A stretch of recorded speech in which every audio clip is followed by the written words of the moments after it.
to the Penny and Alexa show. Today we are making Nestle Toll House chocolate chip cookies. Preheat your oven to 350.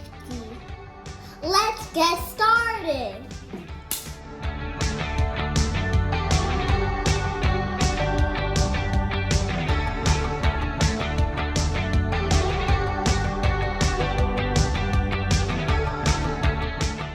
Cookies are all ready to bake now. Bake your cookies for 12 minutes. Don't forget to set your timer.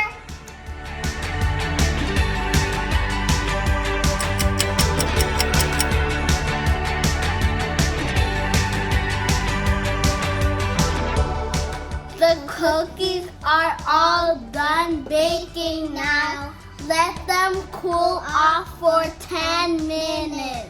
Okay. Time to try the cookies now in the beautiful day in our backyard.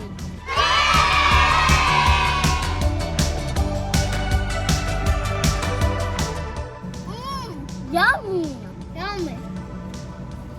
I like it.